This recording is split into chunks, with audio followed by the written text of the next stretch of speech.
सबरी को उनके गुरु ने कहा था कि मुझे पता है तू मेरे बिना नहीं रह पाएगी, पर तुझे रहना है मेरी प्रतिष्ठा के लिए। तेरे द्वार पर एक दिन राम आएंगे और मतंग के ऊपर जो जो आरोप लगे हैं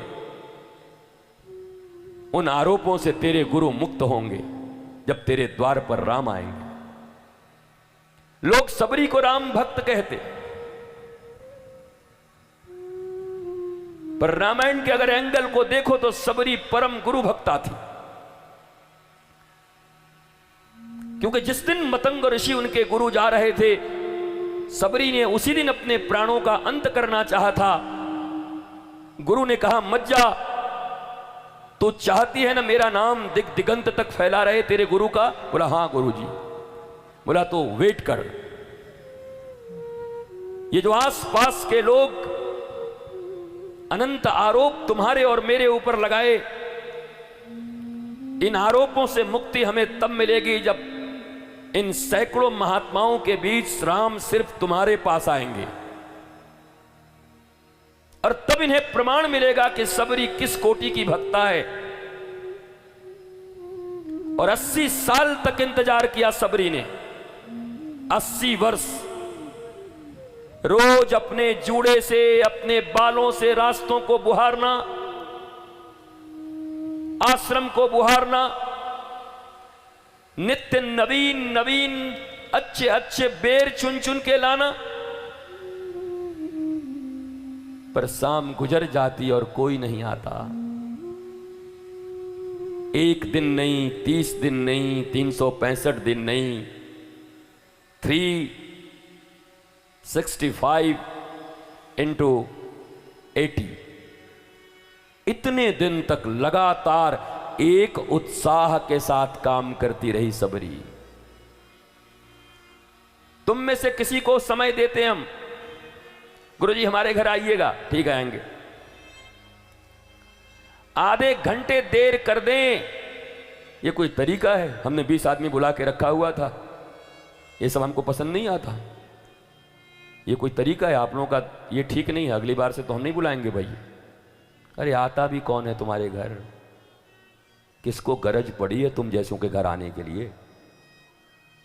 80 वर्ष तक जिसके आंखों में आंसू थे सिर्फ इसलिए लोग कहते थे पगली है या कोई नहीं आएगा, और आएंगे भी तो इतने बड़े बड़े महात्मा हैं यहां पर। राम पहले उन महात्माओं के पास जाएंगे कि तेरे पास जाएंगे, बिलनी के पास? और सबरी एक ही बात कहती, न खाता न बही, हमारे गुरुदेव ने जो कह दिया वही सही। हमारे गुरुजी ने कहा है राम पहले मेरे पास आएंगे तो मेरे ही पास आएंगे। सबरी के भीतर राम भक्ति नहीं थी, प्रबल गुरु भक्ति थी। मेरे गुरु ने कहा है तो राम को आना पड़ेगा। पर कभी दुखी नहीं हुई, निराश नहीं हुई, थकी नहीं 80 साल में। अरे अब तो रोज रोज झाड़ते आते थोड़े ही हैं, चलो अब थोड़ा बहुत कर दे। उसी उत्साह के साथ जैसा पहले दिन की थी, जब तक राम नहीं आए उसी उत्साह के साथ, और बल्कि अगले दिन और उत्साह बढ़ जाता कि कल तक नहीं आए थे, कल तो पक्का आएंगे, इसलिए आज तैयारी पक्की होनी चाहिए। और सबरी 80 बरस तक बूढ़ी हो गई, क्योंकि अपने गुरु के पास थी। तब तो बच्ची थी, छोटी थी, तब आई थी। विवाह के समय भाग के आई थी। बाल विवाह होते थे पहले, कोई बहुत 20-25 साल में तो विवाह होता नहीं था, छोटे छोटे उम्र में विवाह होते थे। पर धीरे धीरे झुर्रियां पड़ गई चेहरों पर एक ही धुन, सतगुरु ने कहा है भगवान जरूर आएंगे। और हृदय में एक ही भावना थी। और जब राम आए तो इस बात का वाल्मीकि रामायण में पढ़ना प्रमाण है। सबरी दौड़ के अंदर भाग गई। लक्ष्मण जी बड़े नाराज हुए, अरे भगवान आए इसके द्वार पर, अनपढ़ है क्या, प्रणाम कर। आई, ऐसे देखी और भीतर भाग गई। बोला इसी के पास आने के लिए इतने परेशान थे तुम? बताओ, इतने बड़े बड़े ऋषि महर्षि पूरे इस दंडकारण्य में यहां भरे हुए, महाराज उनके यहां चलते? भगवान ने कहा शांति शांति लक्ष्मण, तप क्रांति, चिंता मत कर। सबरी के जूठे बेर के जो वो बेर की गुठली होगी ना, वो भी तेरे काम आएगी जब शक्ति बाण लगेगा। अभी तो जूठा तू नहीं खाएगा, मुझे पता है, तब खाएगा। लक्ष्मण को बहुत बुरा लगा था, भगवान होके पुरुष सत्य से करके बड़े बड़े विप्र आपको भोग लगाते, जूठा खाओगे? और भगवान ने तो बस सदा एक ही बात कही है, सुनहु भामिनी मोरे कई बाता, मानहु एक भगति करनाता। ए भामिनी, ए सुंदरी, 80 साल की सबरी को सुंदरी कह रहे हैं राम। निश्चित है चमड़े के लिए तो नहीं कह रहे होंगे, क्योंकि उनकी सुंदरता तो हृदय की देखते होंगे, मन की सुंदरता को देखते होंगे।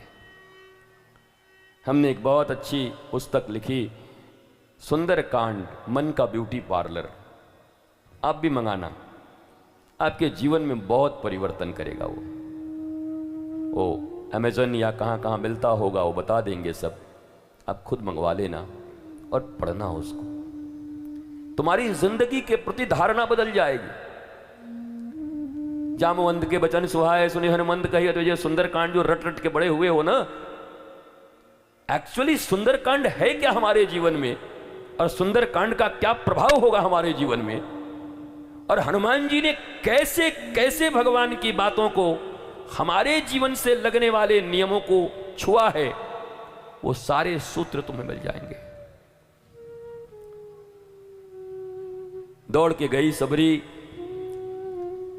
और जब वापस आने लगी तो उसके मस्तक पर खड़ाऊ थे पादुका। और लक्ष्मण जी और ऐसे करके देखें, बोला भगवान को ऐसे ही पागल लोग मिलते हैं, बताओ महाराज। वो आई, भगवान राम के सामने पादुका को स्थापित की, पादुका को प्रणाम किया गुरु को, और कहा गुरुदेव पहला दर्शन आप प्राप्त करो, आपके राम आए हैं, आपके राम हैं तो भी सबरी के राम हैं। और जब देखा राम जी ने ऐसे करके, बोला तू इतने वर्षों से, कहते हैं सबरी का जब शरीर छूट रहा था ना, तो भगवान से पूछा सबरी ने, ठाकुर तुम कैसे आ गए? हमारी तो कोई तुम्हारे प्रति बहुत भक्ति थी नहीं, हम तो सहजों की तरह गुरु के बस बंदे हैं, गुरु के प्रति हमारा लगाव था, तुम आ कैसे गए? तो भगवान ने कहा है, सबरी तेरी दृढ़ गुरु भक्ति को देख करके राम तुम्हारे द्वार पर आकर जूठे बेर खा के जा रहे हैं। इतनी निष्ठा मैंने आज तक कहीं नहीं देखी, गुरु निष्ठा। तुम्हारी गुरु निष्ठा से ही प्रसन्न हो गया है।